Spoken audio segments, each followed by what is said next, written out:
This is our preview of the all-new Mercedes C Class. We'll tell you all you need to know about this new generation, W206 for the sedan and S206 for the estate. These are the model codes. So in this new generation, the C Class will once again be presented as the sedan and the estate. There will be no convertible and no coupe. And of course, all you need to know on exterior, interior and the prospect of the driving experience. I can already tell you so far, exterior wise you see there are not so many changes, but interior wise really huge changes like a small S-Class. And also driving wise interesting new technology. Oh yeah, and engine wise especially AMG fans have to be very strong now. So let's start with all the information and later on even more impressions from different sceneries, everything about the new C Class. Let's go!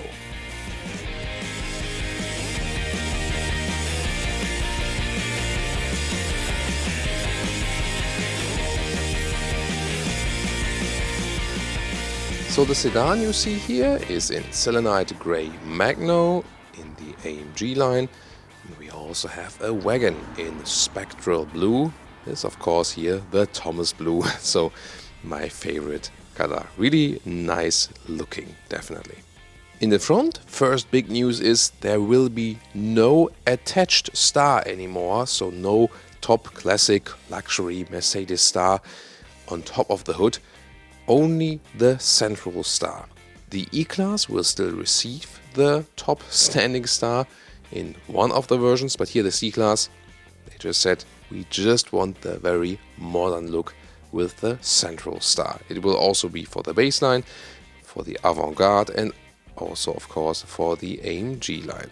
The AMG line is really strong once again in the front and now has this meshed grille, and if you look closely, this mesh structure is made out of tiny Mercedes stars. A lovely feature. So there's no diamond pin grille anymore than for the AMG line. You have this mesh structure and it looks actually quite cool. And also the front has this A shape in the front grille, a stronger A shape, so that the lower part is wider than the upper part. Base and avant-garde will not be that sharp as for this A shape, so it will look a little bit friendlier. And the baseline will have some vertical fins in the front grille, rather in black, and the avant-garde trim will have the same form, but then more with chrome accentuations and also a chrome frame around the grille. The multi-beam LED are standard now, so you have already from the standard trim level elaborated high beam function, and option you can get the so-called digital light with over 1 million pixels each, and this digital light then can even project things on the road, for example some aiding lines or something, but only the driver then is able to see that.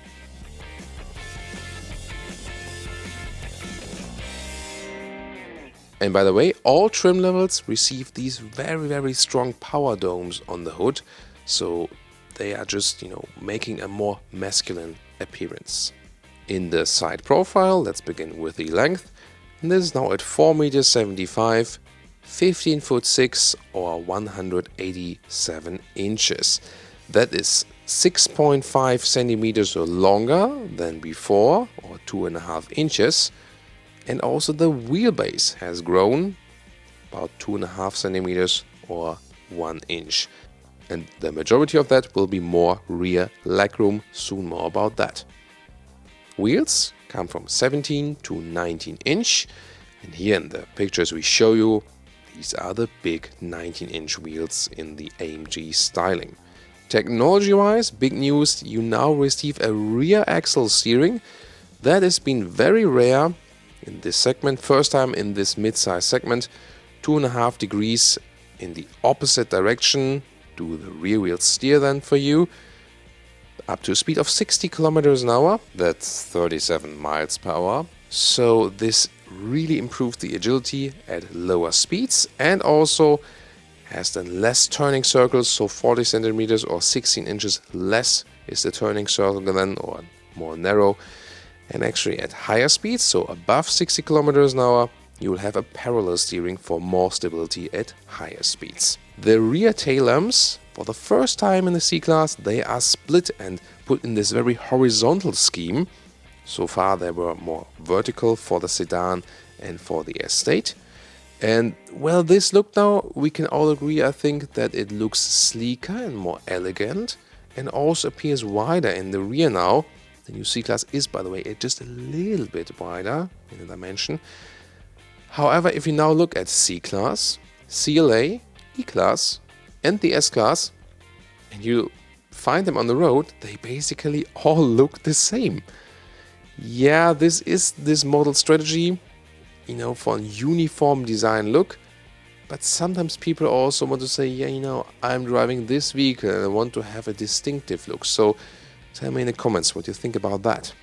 As for the suspension, you get a base suspension. Then you couldn't go for a stiffer fixed sport suspension. Then you have an adaptive suspension available for more comfort. And last but not least, also air suspension at the rear axle available.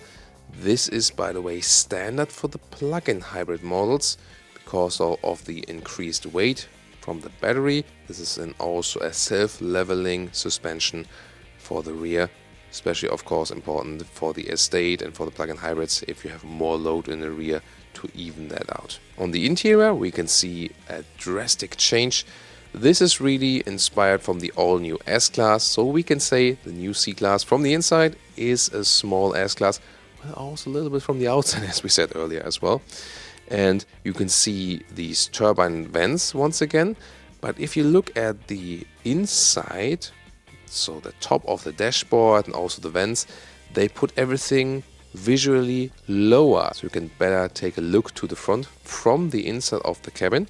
And then everything digitalized, so you start with 10.25 inch instruments on the left, optional these 12.3 inch instruments, and on the right side you start with a 9.5 inch screen. This is not that vertical as the screen you can see here. So optional then this 11.9 inch huge vertical screen, and this is really new, inspired from the S-Class once again, and especially, they say at least, improves the GPS information and the GPS function and how you look at the GPS system. However, if you bear in mind that for these systems you always have to look more down inside the cabin, whereas the higher put up horizontal screens are more in the line of sight.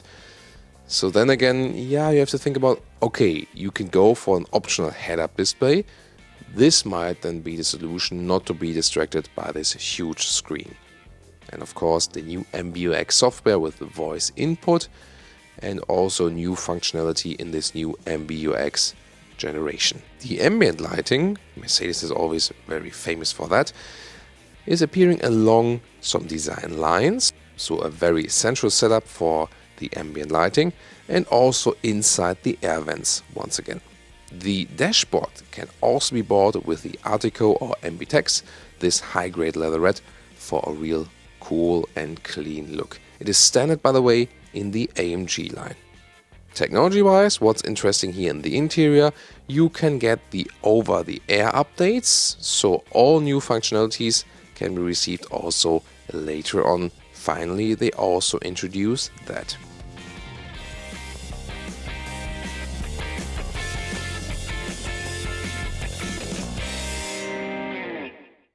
As for the trunk capacity, we are at 455 liters for the sedan and 490 liters for the estate, up to 1510 liters. And even more important, for the new plug-in hybrid models, you do not have this massive step again in the trunk. So this was removed. You are then at 360 liters up to 1375 liters. But the real difference you feel and see as a customer is the floor of the trunk is a little bit higher than in the non-PHEV versions, and you can easily live with that, so no functionality loss now with the plug-in hybrid models. And talking about the engines, there will be two plug-in hybrids, both petrol and diesel, C300E or C300DE, and they'll now have double the battery size, 25 kilowatt hours, and can be recharged with DC 55 kilowatt or AC 11 kilowatt. 140 kilometers an hour is the pure electric speed, that's 87 miles per hour, and double the battery size means also double the range, so 100 kilometers or 60 miles is the projected range. As for that, of course, then a very well usable electric range for a plug-in hybrid. And they also promise a strong recuperation, even a one-pedal driving feeling with a plug-in hybrid. That is indeed very rare. Other than that, you'll have both petrol and diesel engines. So far announced C180, a 1.5 liter engine with 170 horsepower, or in a 204 horsepower spec in the C200. That also available with all-wheel drive. And then there's a C300, 2 liter, 4-cylinder, 258 horsepower, also optional with all-wheel drive. And on diesel side, C220D, 2 liter, 4-cylinder, 200 horsepower, optional all-wheel drive, or the C300D, that with 265 horsepower, also optional all-wheel drive. There'll also be an entry-level C200D, of course. Well, and all of these engines, mild hybrid system and automatic gearbox. Special is that they even put the mild hybrids in the diesels. That is also very rare on the market. So a full electrification of the model portfolio. And now AMG fans have to be very, very strong, because we already know that the new AMG models will not get 6-cylinder engines, 4 cylinders all the way for the Mercedes C-Class. Yeah, you can really argue with that. Power-wise, there won't be any compromise. As for the acceleration, it will still be very quick. We know that from the A-Class, for example, with the AMG models. And if you think about the agility, with 4 cylinders, you have less weight, and you probably even have more agility as for cornering. But still, if you want a C-Class AMG, most will probably still like a 6-cylinder. Yeah, what about that? Tell me in the comments. As for safety and assistance systems, what's important right there? First of all, there's the new lane keeping assist that has been updated and also standard, and also a standard front middle airbag, so that driver and then also the front passenger, they are not hurting themselves or hurting each other in a case of a crash, because they are then also kind of separated and buffered by a middle airbag. That's of course a very important safety feature. So overall, with these newer mild hybrid systems, we hope to have some consumption advantages, and then especially with the optional rear axle steering, more agility at lower speeds, better turning circle in the city, and more stability at higher speeds. The rear axle steering will be the most crucial thing when driving the all-new C-Class, so this is the main difference we will feel in driving it. And of course also looking forward to the suspension upgrades. Other than that, you've seen from the exterior not so many changes. On the interior, huge digitalization, better voice input and so on. Yeah, but we already see with less hard buttons, we also see a worse user interface coming. So more tech to see, more tech to use.